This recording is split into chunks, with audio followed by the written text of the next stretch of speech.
পারবে? রাসূল যেতে পারবে? বলেন না, রাসূল যেতে পারবে?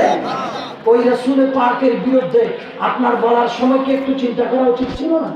ওমা, আপনারা শেখ মুজিবুর রহমান সাহেব ওনার জন্মদিন পালন করলে কোনো বেদাত নাই, শেখ হাসিনার জন্মদিন পালন করলে বেদাত নাই, আমাদের বাংলাদেশের বর্তমান মাননীয় প্রধানমন্ত্রীর আম্মাজান বেগম জিয়া ওনার জন্মদিন পালন করছে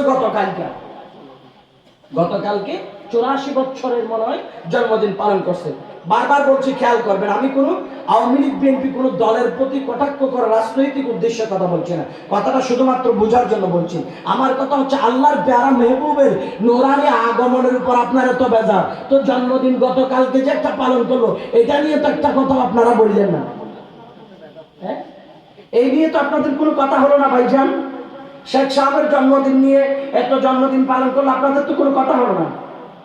প্রেসিডেন্ট জিয়াউর রহমানের জন্মদিন করলো, আপনাদের তো কথা হলো না। এরশাদ সাহেবের জন্মদিন করলো, আপনাদের তো কোনো কথা হলো না। হ্যাঁ, এর আগের প্রধানমন্ত্রী শেখ হাসিনার জন্মদিন পালন করলো, কোনো কথা হলো না। শুধু রাসূলের পাকের বেলায় আসলে আপনাদের এই কথা। হ্যাঁ, হাই হাই, শুধু জন্মদিন পালন করলে হবে? উনি যে ইন্তেকাল করেছে এটা পালন করতে হবে না? নাউজুবিল্লাহ বলবেন না? আরো জোরে বলেন না নাউজুবিল্লাহ। আমার নবী মরানা জিন্দা, আল আম্বিয়া আহইয়াউন ফি কুবুরিহিম ইউসাল্লুন।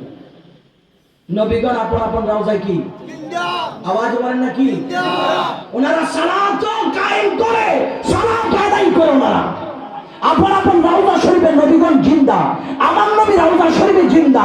আমরা মরা নবীর জন্য পাগল হই নাই, আমরা জিন্দা নবীর জন্য পাগল হয়েছি। আমরা কোন নবীর জন্য পাগল হয়েছি? জিন্দা নবীর জন্য আমরা পাগল হয়েছি। একটু সাসা কষ্ট করে কি আব্বাজান, কারণ চেয়ারের বিষয় তো অনেকে দিন দিয়ে মাঝখানে বসে না, কষ্ট করে সামনের চেয়ারগুলো ফিল আপ করলে আমার মনে হয় পিছনে বাইরে এসে বসতে পারে। একটু কষ্ট করে আসেন আব্বাজান। আল্লাহুম্মা সাল্লি আলা সাইয়্যিদিনা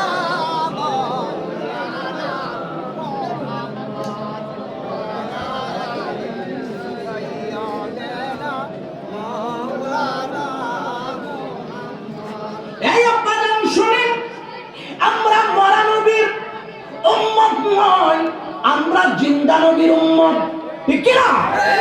আমরা জিন্দা নবীর উম্মত। আমার প্যারা নবী, কামলিওয়ালা নবী, নূরের নবী বলে, হায়াতি খায়রুল লাকুম ওয়া মামাতি খায়রুল লাকুম। আমার নবীর হায়াত জিন্দেগি উম্মতের জন্য যেমন কল্যাণময়, আল্লাহর প্যারা রাসূল বলে আমার পরকাল ইন্তেকালের পরে আরো বেশি কল্যাণময়। জোরে বলেন সুবহানাল্লাহ। নবী রওজা শরীফে মরানা জিন্দা, আওয়াজ বলেন না মরানা জিন্দা জিন্দা। ওয়ারাদু আলাইয়া আমালুকুম, আমার নবীর নূরানি রওজা মুবারকে উম্মতের আমলগুলি প্রেজেন্ট করা হয়। মানুষ মারা যায়, এখানে আশপাশে কবরস্থান আছে, আপনার চাচা নাই, আপনার দাদা নাই, আপনার দাদি নাই, বড় ভাই নাই, দোকানের ব্যবসায় মন্দা যায়, ফ্যাক্টরির মধ্যে মন্দা যায়, কেউ তো লসের তালিকা নিয়ে কবর পাড়ে যান নাই। ও চাচা রেখে গেলেন ব্যবসা, এই বছর এত লাখ লাভ, এত লাখ লস, এই কথা কোনোদিন ওই কবরে গিয়ে নিজের ভাতিজা, নিজের ছেলে, চাচার কাছে, বাবার কাছে, বড় ভাইয়ের কাছে হিসাব দেয় না।